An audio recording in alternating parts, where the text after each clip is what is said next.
Hello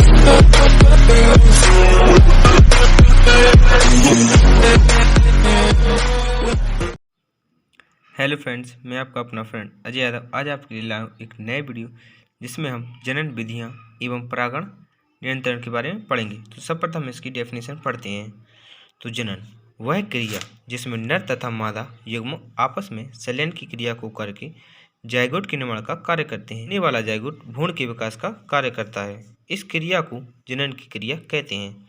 इसकी कुछ प्रमुख विधियाँ निम्नलिखित हैं। जैसे पहली है अनलैंगिक जनन विधि, दूसरी है लैंगिक जनन विधि तथा तीसरी है कायिक विधि। तो सर्वप्रथम पहली विधि पढ़ेंगे अनलैंगिक जनन विधि। तो यह जनन की वह प्रक्रिया होती है जिसमें पौधों की किसी विशेष या विशिष्ट भाग या कलिकाओं को निकालकर नए पौधों को जन्म देने का कार्य किया जाता है। उदाहरण के रूप में हल्दी, अदरक, प्याज इत्यादि। इस क्रिया को अनलैंगिक जनन की क्रिया कहते हैं। इस क्रिया को निम्न भागों में बांटा जाता है। तो हमारा पहली विधि कौन सी है? अनलैंगिक जनन में भूमिगत तने के द्वारा। तो बहुत से तनों में तने के ऊपर कक्ष कलिकाएं पाई जाती हैं जो अंकुरण की क्रिया को करके नए पौधों को जन्म देने का कार्य करती हैं।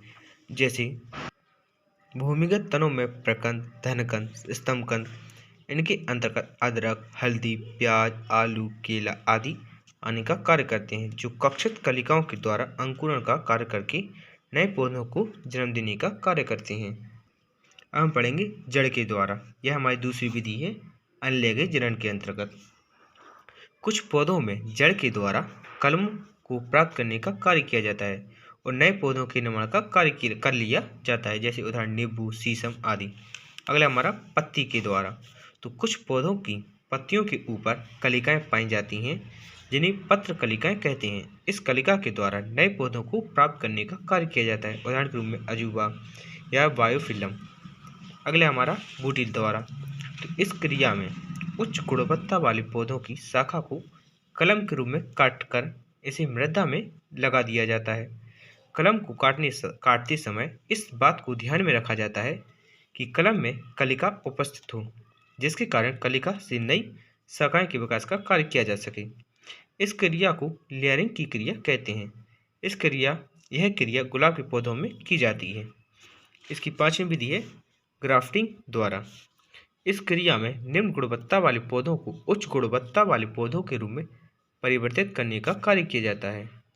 इस क्रिया में उच्च गुणवत्ता वाले पौधों की शाखा को काट कर उस निम्न गुणवत्ता वाले पौधों की शाखा के साथ जोड़ दिया जाता है। इस उच्च गुणवत्ता वाले पौधों की शाखा को कलम या स्कैन कहा जाता है, जबकि निम्न गुणवत्ता वाले पौधों की शाखा को स्टॉक कहा जाता है। हम पढ़ेंगे असंग जनन। यह जनन की वह क्रिया होती है जिसमें बिना किसी युग्मक के संलयन से अंडकोश का या भ्रूण कोश की अन्य कोशिका से नए पौधों को जन्म देने का कार्य किया जाता है। इस क्रिया को असंग जनन की क्रिया कहते हैं। अब हम पढ़ेंगे पादप जनन की दूसरी विधि लैंगिक जनन। तो यह जनन की वह क्रिया होती है जिसमें नर तथा मादा युग्मक आपस में संलयन की क्रिया को करके जायगोट के निर्माण का कार्य करते हैं तथा जायगोट के द्वारा भ्रूण के विकास का कार्य किया जाता है। इस क्रिया को लैंगिक जनन की क्रिया कहते हैं। यह क्रिया पौधों में पाए जाने वाले पुष्प के भीतर संपन्न होने का कार्य करती है।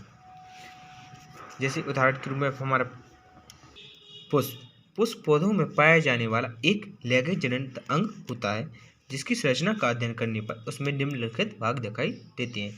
तो सर्वप्रथम में क्या दिखा देता है? सर्वप्रथम दिखा देता है पुष्प ब्रंथ। यह पुष्प में पाया जाने वाला वह भाग होता है जो पुष्प को शाखा से जोड़ने का कार्य करता है। यह हमारा पुष्प हो गया। जैसे ये जो है ना, ये पॉइंट, ये हमारा पुष्प ब्रंथ कहलाता है। हम पढ़ेंगे पुष्पासन। तो यह पुष्प में पाया जाने वाला वह भाग होता है जो पुष्प के सभी भागों को आपस में जोड़ने का कार्य करता है। अर्थात यह हमारा पुष्प ब्रंथ है जहाँ पर पुष्प आसन होता है। ये हमारा पुष्प आसन है जहाँ पर पुष्प के सारे भाग जुड़ने का कार्य करते हैं। इसे हम पुष्प आसन कहते हैं। हम पढ़ेंगे वाह्य दलपुंज। यह पुष्प में उपस्थित पहला चक्र होता है जो कलिका अवस्था में पुष्प के जनन अंगों को सुरक्षा प्रदान करने का कार्य करता है। अर्थात पुष्प का सबसे बाहरी अंग को ही बाह्य दलपुंज कहते हैं। पुष्प का चौथा भाग है दलपुंज। यह पुष्प का दूसरा चक्र होता है जो रंगीन चमकीली होती है या होता है जिसके कारण कीट पुष्पों की ओर आकर्षित होने का कार्य करते हैं और परागण की क्रिया को में या भाग लेते हैं। इसका 5वां भाग है परिदलपुंज। कुछ पुष्प ऐसे होते हैं जिनमें बाह्य दल तथा दलपुंज में अंतर कर पाना संभव नहीं होता है, जिसके कारण इस संरचना को परिदल संरचना कहा जाता है। अगला हमारा नर भाग। तो पुष्प में पाए जाने वाले नर भाग को पुमंग कहा जाता है, जिसकी संरचना का अध्ययन करने पर इसमें निम्नलिखित 3 भाग दिखाई देते हैं। पहला है परागकोश, दूसरा है यूजी तथा तीसरा है पुतंतु। तो सर्वप्रथम पहला पढ़ेंगे परागकोश। तो पुष्प में नर भाग में उपस्थित वह संरचना जिसके द्वारा परागकण के निर्माण एवं परागकण के भंडारण का कार्य किया जाता है, इस संरचना को परागकोश कहा जाता है। दूसरा हमारा यूजी, नर भाग में पाई जाने वाली वह संरचना जो परागकोश को 2 बराबर भागों में बांटने का कार्य करती है, इस रचना को यूजी कहा जाता है। तीसरा हमारा पुतंतु, यह पुष्प में पाई जाने वाली वह तंतुवृत्त रचना होती है जो परागकोश को पुष्पासन से जोड़ने का कार्य करती है। अब हम पढ़ेंगे मादा भाग। तो पुष्प में पाए जाने वाले मादा भाग को जायक कहा जाता है, जिसकी संरचना का अध्ययन करने पर इसमें निम्नलिखित 3 भाग दिखाई देते हैं। पहला है हमारा वर्तिकाग्र। तो यह पुष्प में उपस्थित वह संरचना होती है जो परागकणों को धारण करने का कार्य करती है, वर्तिकाग्र कहलाती है। ये रहा हमारा वर्तिकाग्र, जो पुष्प में उपस्थित होती है जो परागकणों को धारण करने का कार्य करती है, इसे वर्तिकाग्र कहते हैं। अब हम पढ़ेंगे वर्तिका।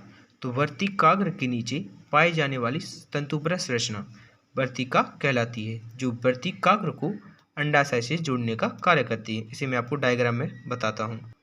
ये हमारा डायग्राम, जिसमें ये हमारा वर्तिकाग्र हो गया तथा ये जो संरचना दिख रही है आपको, ये हमारी वर्तिकाग्र, जो यहाँ से एक ऐसी नालिका के रूप में, मैं आपको बता देता हूँ, जो हमारी ये होती है ऐसी नलिका के रूप में ऐसे जाती है, ऐसे जाते जाते ये हमारी अंडाशय में खुलती है, इसे वर्तिकाग्र कहते हैं।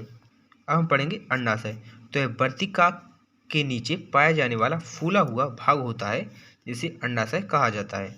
प्रत्येक अंडाशय में बीजांड उपस्थित होता है, जो बीज के निर्माण का कार्य करता है।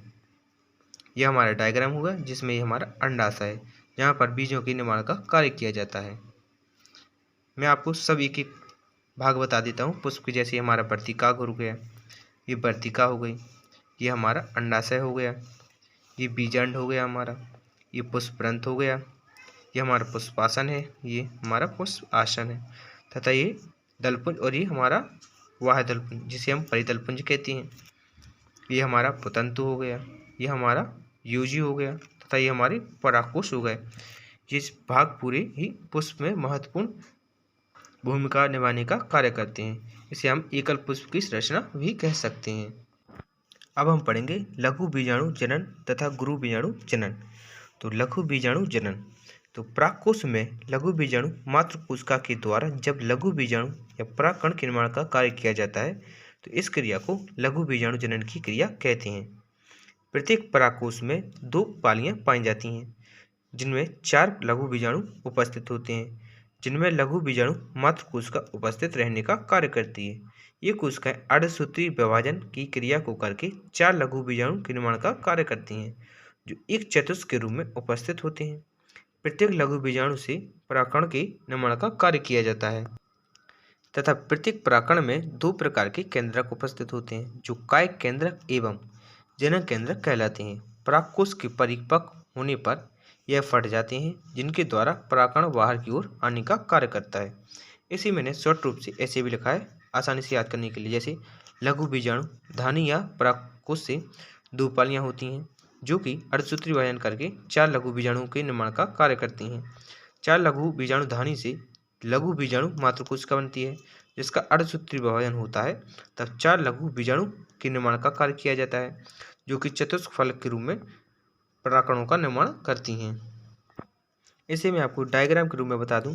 जैसे प्रत्येक परागकोश में 2 पालियां पाई जाती हैं, ये हमारी 2 पालियां हो गई, ठीक है, ये हमारी 2 पालियां हो गई, जिनमें से 4 लघु बीजाणु उपस्थित होती हैं, अर्थात इनके अंतर्गत, ये हमारी 2 पालियां हैं, इनके अंतर्गत 4 लघु पालियां उपस्थित होती हैं। अर्थात इन्हें मैं काट कर आपको बता दूं तो इस प्रकार से ये हमारी 4 लघु पालियां उपस्थित होती हैं, जिनमें 4 लघु बीजाणु उपस्थित होते हैं, जिनमें लघु बीजाणु मात्र कोशिकाएं उपस्थित रहने का कार्य करती हैं।